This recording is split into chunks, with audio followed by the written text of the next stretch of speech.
नमस्कार, स्वागत है आपका आदिशक्ति परिवार में। आपने शिव महापुराण में एक कथा सुनी होगी जब दक्ष ने एक महायज्ञ का आयोजन किया और अपने पुत्री शक्ति और महादेव के लिए भाग नहीं दिया और माता सती वहां पर यज्ञ में उपस्थित हुई तो दक्ष ने अपनी ही पुत्री का बहुत अपमान किया तथा शिव को यज्ञ में कोई भी भाग नहीं दिया। इस प्रकार अपमानित और क्रोधित होने पर माता सती ने योगाग्नि द्वारा वहीं अपने शरीर को भस्म कर लिया था। तो आज हम उसी विधि को आपके समक्ष रखेंगे कि माता सती ने योगाग्नि अपने शरीर में ही किस प्रकार उत्पन्न की थी और किस प्रकार अपने शरीर को भस्म किया था। ये बहुत ही गुप्त विधि है जो महाभागवत पुराण है, शिव महाभागवत पुराण, उसमें ये विधि वर्णित है। तो आज हम इस वीडियो के माध्यम से बताएंगे कि अपने शरीर में योगाग्नि कैसे उत्पन्न की जा सकती है या माता सती ने किस प्रकार योगाग्नि अपने शरीर में उत्पन्न की थी और खुद के ही शरीर को भस्म कर लिया था। जब सती मौन हो गई तब उन्होंने अपने पति का यानी भोले शंकर का आदर से स्मरण उन्होंने किया और उत्तर की ओर मुख कर शांत भाव से पृथ्वी पर बैठ गई। उन्होंने विधि पूर्वक आचमन कर शुद्ध हो वस्त्र से अपने आप को ढक लिया।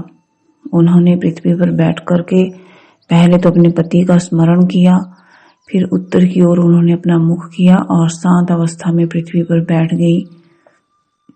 फिर उन्होंने विधि पूर्वक आचमन किया और वस्त्र से अपने संपूर्ण शरीर को ढक लिया। उन्होंने नेत्र बंद कर लिए और शिव का ध्यान करते हुए योग मार्ग में तत्पर हो गई।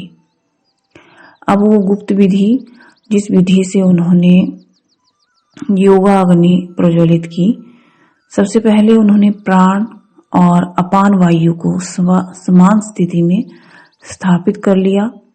उसके बाद नाभि चक्र से उदान वायु को यत्न पूर्वक ऊपर उठाया।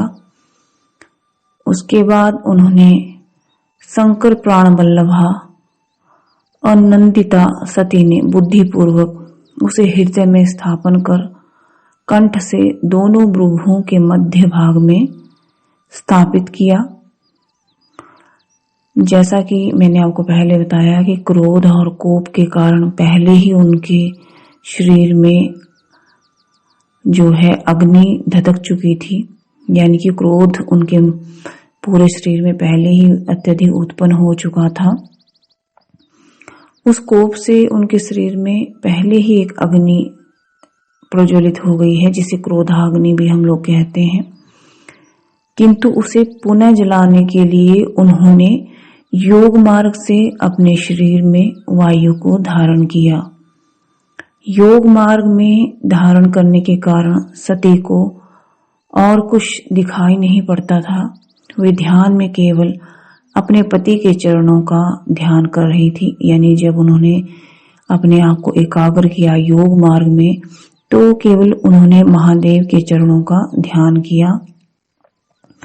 उनका शरीर तो निष्पाप था, इसलिए योगाग्नि एकदम उत्पन्न हुई और तत्क्षण ही उनका शरीर पृथ्वी पर गिर गया।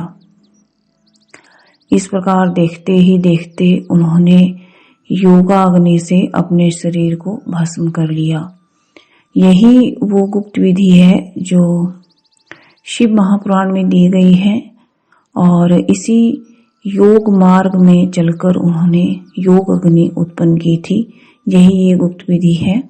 अगर आप सभी को यह वीडियो अच्छा लगा हो तो लाइक और शेयर कीजिए। धन्यवाद।